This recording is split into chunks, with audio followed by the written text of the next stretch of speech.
talk about a guy who has mastered personal branding and being able Oh to my turn that God. into an entrepreneurial empire.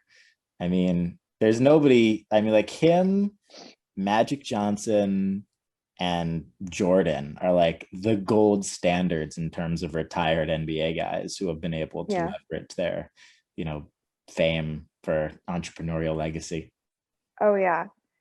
Yeah. Magic was really cool when I met him as well. Like just the sweetest guy.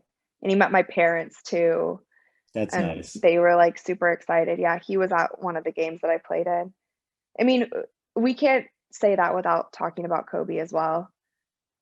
Um, just and even just knowing how much he had on the horizon before he passed is like, yeah, Well, it sucks. he had one of the best deals that any athlete has ever done. He put, Oh yeah. I don't remember, I think it was 5 million into body armor at the very beginning. Mm, And my buddy Darren Ravel, who's been on the show too, we he was the one who introduced Kobe to body armor, and hmm I think it was a 5%. I don't remember what the equity stake was, but it turned out to be worth $500 million, and that was Right, something that he did within 3 years of being retired. right, I right. mean, he would have been.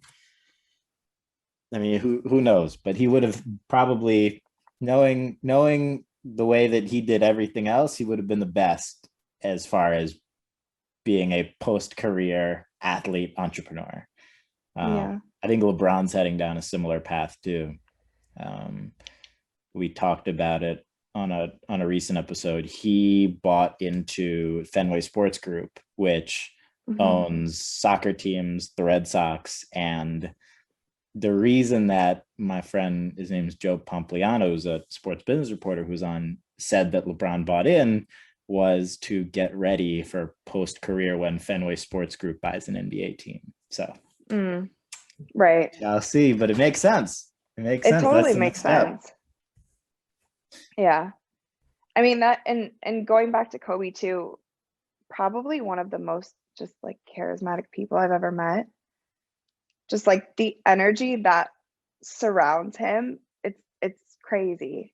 It was just insane, like just unmatched with anybody I feel like I've ever met.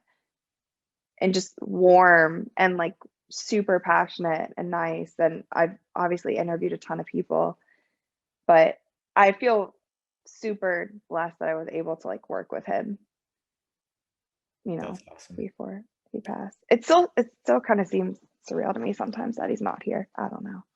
Especially because right after COVID hit and the whole world shut down. So it's like, Yeah. you blinked We and can't you're survive without you, Kobe. Where and are you? low key, low Yeah. key.